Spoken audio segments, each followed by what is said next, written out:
In this video, I'm going to show you a super simple and free way to work out profit margins quickly on the Amazon UK marketplace. So without further ado, let's get straight into it. Okay guys, so this is going to be a three-step process, and step number 1 of 3 is to find a product on Amazon that is very similar to the product that you're planning on selling. So let's say that you're planning on launching a laptop stand, and you guys know I love to use this example. You'd come over to Amazon and search for the main keyword laptop stand, and then you would look through the search results and try and find a product that is most similar to your product in terms of size. It doesn't matter about the material, we're just interested in the size of the product.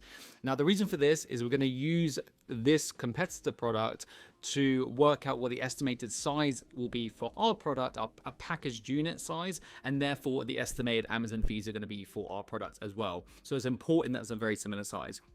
So if you're going to launch a folding version like this, which packs up quite small, you wouldn't want to select a version like this, which obviously doesn't fold away quite as small. So make sure that you find one that's a similar size. So for this example, I'm going to use this product right here. Now, it's actually Prime Day when I'm filming this, so this is on a Prime Day deal, but we're just going to ignore that and pretend that this is not on deal. We're going to use a $9.99 price here. Then once you're on the listing, what you want to do is grab the ASIN for the product. So you can actually find this in the URL up here. It'll start with B0, or where you can also find it is if you scroll down on the listing until you get to this product information area. You can also find the ASIN here, which you can just copy, and then we're going to paste it into a tool in step number 2. So step number 2 is to use Amazon's free profit calculator tool. So what you want to do is come over to Google and just write Amazon revenue calculator. This is what they call their profit calculator. What I'll also do is I'll link it down in the description so that you can actually find this tool easily. It's this one here, the UK FBA calculator, and then you just want to click into that. Now, when you click into this, what you'll see is that you're prompted to either sign in or continue as guest. Now, you can continue as guest, but if you have a Seller Central account, I would highly recommend signing into Seller Central. It just gives you more functionality with the tool. So I'm going to click on that and I'm going to do that. Okay, so once you've logged into Seller Central, or even if you continue as guest, you'll see a page that looks like this. So you've got 3 tabs here: search Amazon catalog, define product, or estimate in bulk.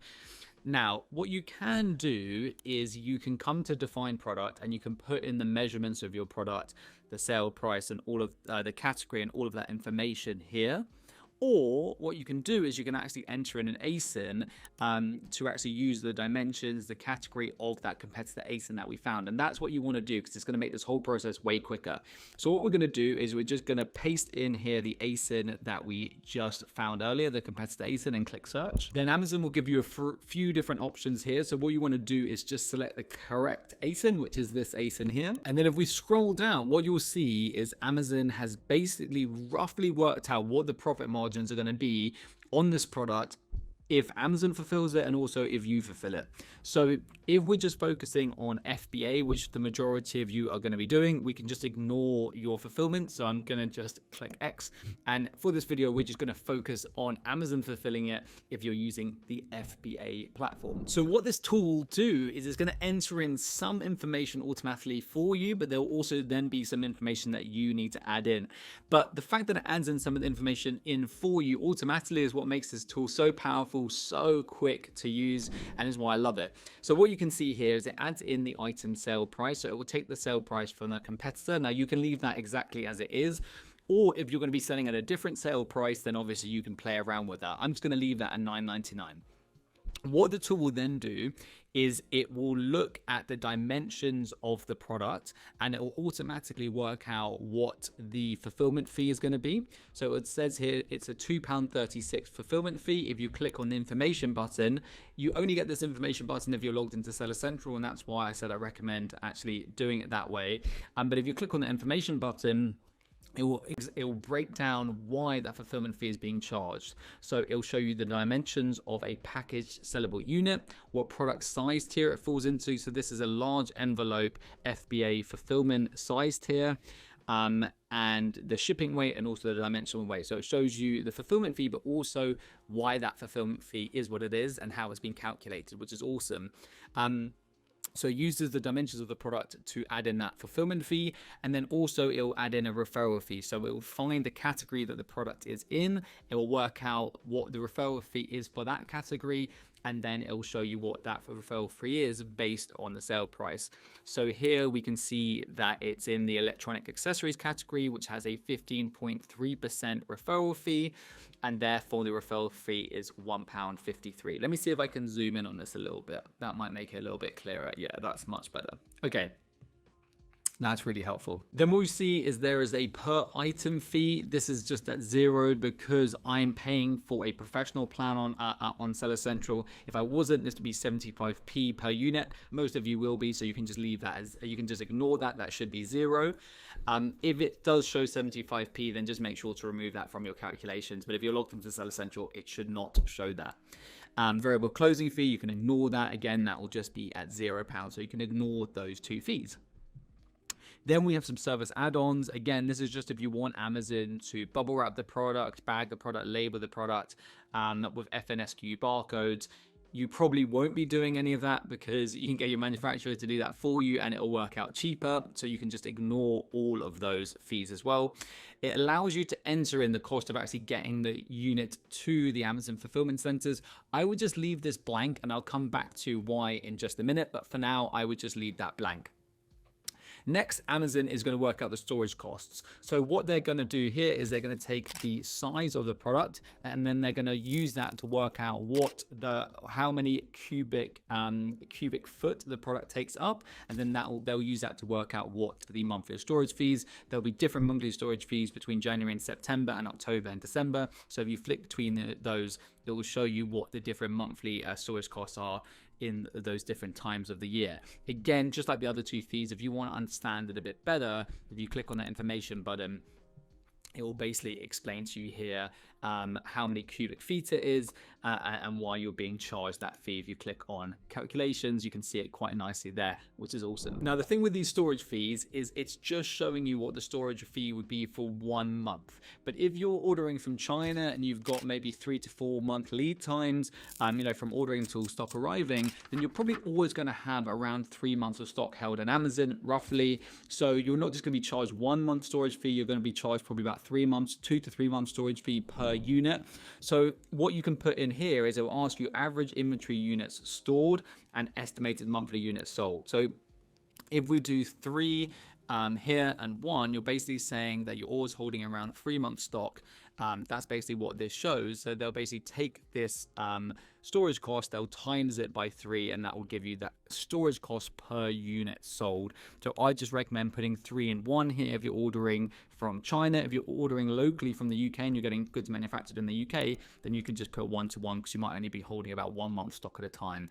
So depending on where you're ordering from, either 3 to 1 or about 1 to 1, and that will give you an accurate storage cost per unit. Next, what you'll see is that Amazon will estimate what the VAT on the sales, or what we call output VAT, will be. So at 20%, this would be £1.67 at a sale price of $9.99.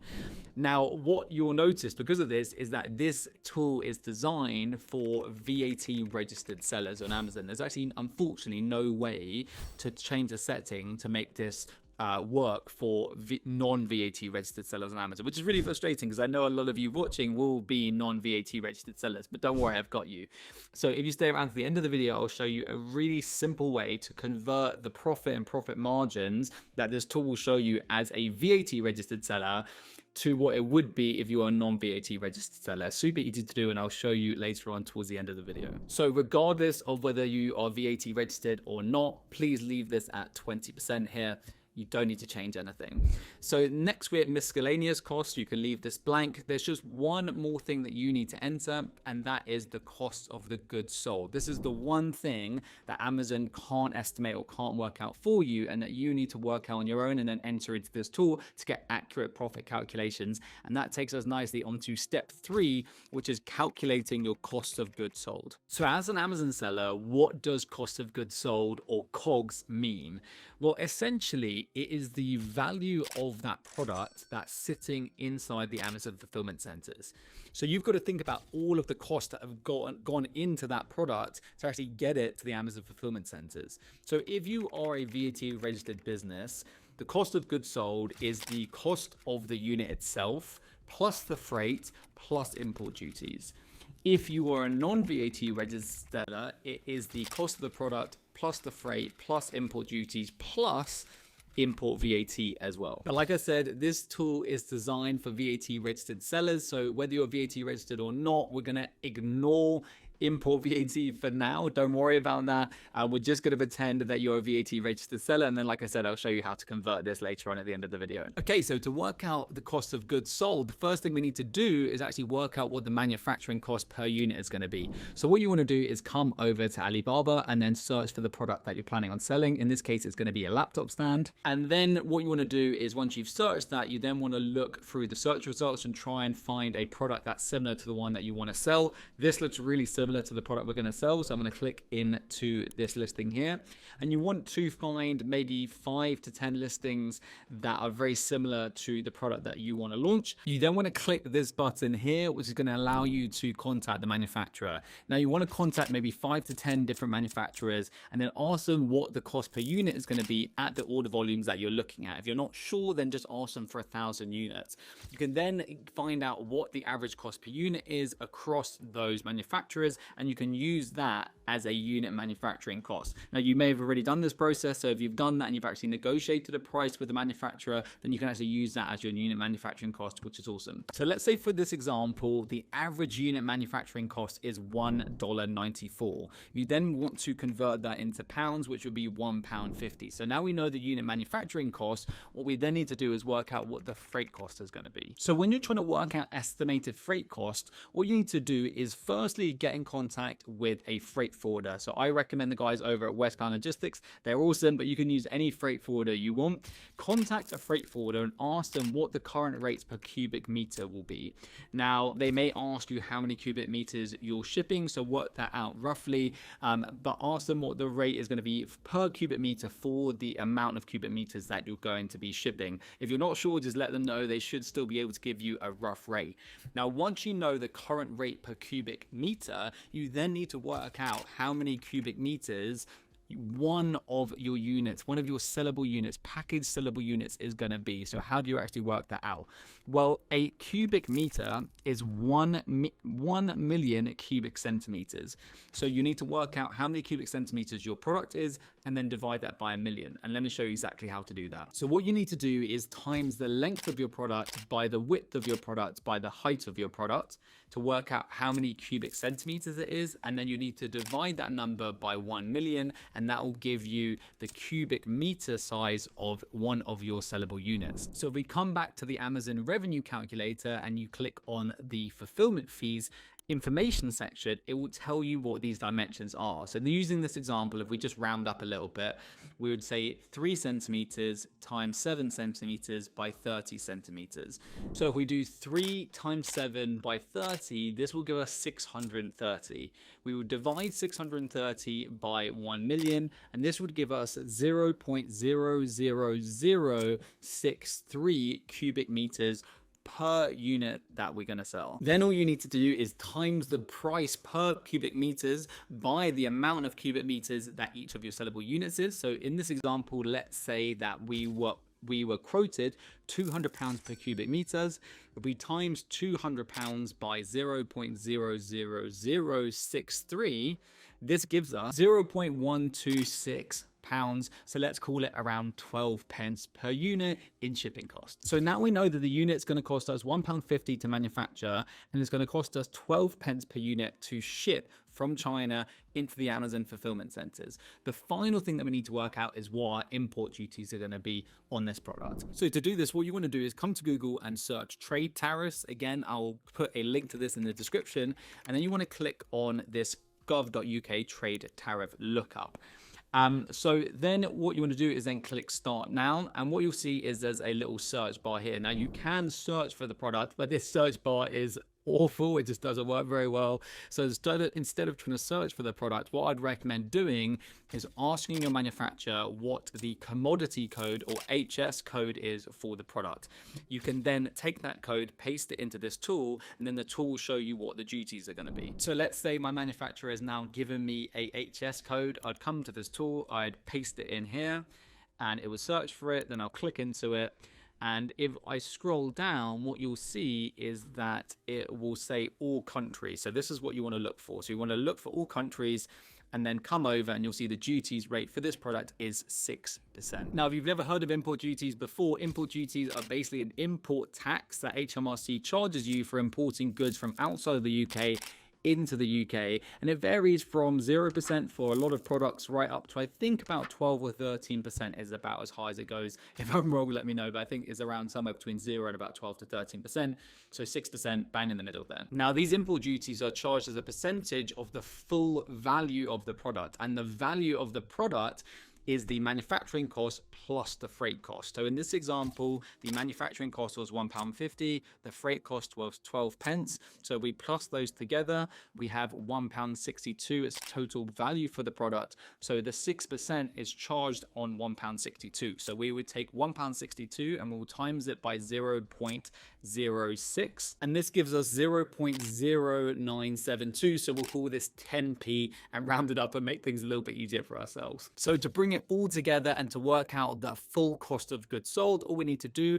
is plus the cost unit manufacturing costs, the freight cost, and the import duties. So that is £1.50 plus 12 pence plus 10 pence, which gives us a final cost of goods sold, a total cost of goods sold of £1.72 per unit. So what we can do is come back to the Amazon revenue calculator tool and just add in £1.72 here, and then we'll be given our final profit margin, which is £2.60 per unit and a 26% or just under a 27% profit margin. So what Amazon is saying here is that as a non-VAT registered seller, you're going to be making £2.66 per unit, and that this is a just under a 27% profit margins. However, there's actually a mistake here, and there's something that Amazon does kind of weirdly, and I don't know why they do it like this. But as a VAT registered business, we don't work out profit margins based on the Inc. VAT sale price. Everything's done excluding VAT. Everything's done ex VAT. So to work out what your actual profit margins are going to be, you need to do one more step. And that is to work out our ex VAT sales price. So what you need to do is take your Inc. VAT sale price, which is £9.99, and divide that by 1.2, which gives us £8.33. So our ex VAT sale price is £8.33. So instead of dividing the net profit by our Inc. VAT sales price, it should be divided by our ex VAT sales price. So the final step is that you want to divide £2.66 by £8.33, which gives us a correct profit margin of 32%. Now, these profit margins are going to be exactly the same whether you are VAT registered or not VAT registered. So they'll be 32% either or. The difference will be what that 32% is of, whether it's your Inc. VAT or ex VAT sale price. So if you are VAT registered, your 32% margin will be on the £8.33 ex VAT sale price, which gives you £2.66 net profit. However, if you are not VAT registered, your 32% profit margin will be on the £9.99 Inc. VAT sale price. And that will mean that you have a a net profit of around £3.20 per unit sold. So just to illustrate this, I just want to quickly show you the same calculations done with the profit calc tool that comes with my AB Academy training program. So what I've done in this tool is I've put in all of the same figures that we were just looking at in that tool. It's a little bit more broken down because in the tool that comes with my training program, I actually can break down the unit manufacturing cost, the shipping cost, the duties, etc. But I've put in all of this same data, and what you can see is it shows £2.66 if you are not VAT registered with a 32% profit margin. That is simply £2.66 divided by the ex VAT sale price, and it also shows exactly the same profit margin percentage if you are VAT registered, which is 31%, just under 32%. But that is, like I said, that is based on the Inc. VAT sale price if you're not VAT registered, which will give you a profit per unit of around £3.19, just under £3.20. So guys, as always, I hope you found that video helpful. If you did, give the video a thumbs up, consider subscribing, and I will see you in the next one.